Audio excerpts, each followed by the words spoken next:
When you think of an archaeologist, what do you picture? Someone just digging spearheads or maybe pottery or writing down the words of some primitive tribe? My name is Tom Seaver and I'm a NASA archaeologist, and what I do is try to understand why human cultures succeed and why they fail. I also excavate artifacts in an attempt to understand the ancient past. These artifacts consist of ceramic bowls, of bone material, and of spearheads, lithic, stone material. More importantly, what I do is examine the soil structures to try to understand and reconstruct prehistoric environments and ancient climate patterns. Where the Petén rainforest of Guatemala now stands, a great civilization once flourished, the Maya.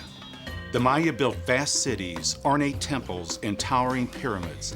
At its height, around 850 AD, the population numbered 500 people per square mile in rural areas and more than 2,000 people per square mile in the cities, comparable to modern-day Los Angeles County. The Maya initially depended on a type of farming known as slash and burn, which means exactly what it sounds like. In order to grow crops such as corn, they would completely cut away or slash the dense jungle vegetation, exposing soil for planting crops. They would burn the debris that had been cleared. Initially, ash from the burned debris gives the soil its fertility, but within 3 to 5 years, the soil becomes exhausted, forcing the farmer to move on and cut down a new section. Eventually, slash and burn would not support the large population of the Maya, so they developed new agricultural techniques. We are trying to determine exactly what these techniques were. Without trees, erosion worsened, carrying away fertile topsoil. Topsoil is the fertile layer of soil with enough nutrients to support healthy plant growth. In the rainforest, this layer of soil is very thin. Slash and burn agriculture is being practiced in Guatemala today, and many researchers like myself feel that this technique of agriculture is affecting local climate today in the area. Our computer models suggest that when the forest is completely cut down, the temperature of a region can rise 5 to 6 degrees. If the Maya had completely deforested the region, the warmer temperatures would have dried out the land, making it very difficult for raising crops. Rising temperatures would also have disrupted rainfall patterns. During the dry season in the Petén, water is scarce and the groundwater is too deep, 500 feet deep, to tap with wells. The Maya must have relied on rainwater saved in reservoirs to survive, so a disruption in rainfall could have a terrible consequence on their ability to grow food. Even when the Maya filled up all their reservoirs, they only had an 18-month supply. A 2 or a 3-year drought would have had a devastating effect on them.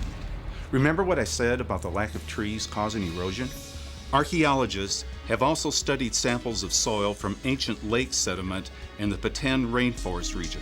In these samples of sediment, they have discovered tree pollen. The curious part of all of this is that around 1,200 years ago, just before the Maya civilization's disappearance, tree pollen disappeared almost completely and was replaced by the pollen of weeds. In other words, the region became almost completely deforested.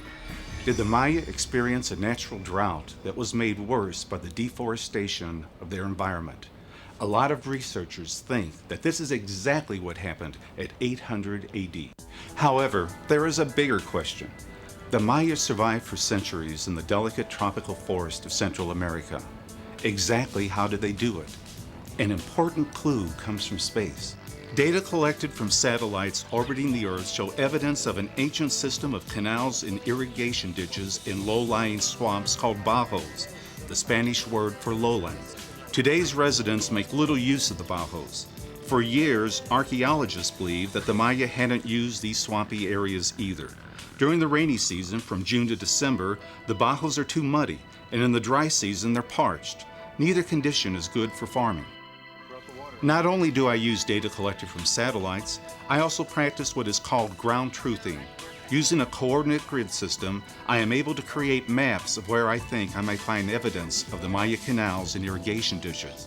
Using satellite images, I explore the Earth up close to see that my data matches what I can observe on the ground. Data collected through remote sensing and ground truthing have led archaeologists to hypothesize that these ancient canals and habitation sites were part of a system devised by the Maya to manage water in the ancient Bajos and to use these areas for farming. The Bajos make up almost half of the region. By making good use of the Bajos for farming, the Maya would have been able to grow a much larger and more dependable supply of food. They could have farmed the Bajos during the dry season by draining the water to lower areas into reservoirs. This way, they could have had 2 crops on the elevated ridges during the rainy season and 2 crops during the dry season in the Bajo. It is the evidence of these features in the Bajos that is leading researchers and environmentalists to help the people of the Petén rainforest today. One goal of our NASA research is to see if we can rediscover how the ancient Maya used this environment successfully. If we can determine the agricultural techniques that they used, we can use those techniques and apply them to modern-day populations who are living in the area today. By learning what the Maya did right and what they did wrong, maybe we can help local people find sustainable ways to farm the land while stopping short of the excesses that doomed the Maya. Using satellite data to examine Mayan ruins gives Seaver a big picture view, otherwise impossible from his perspective here on Earth.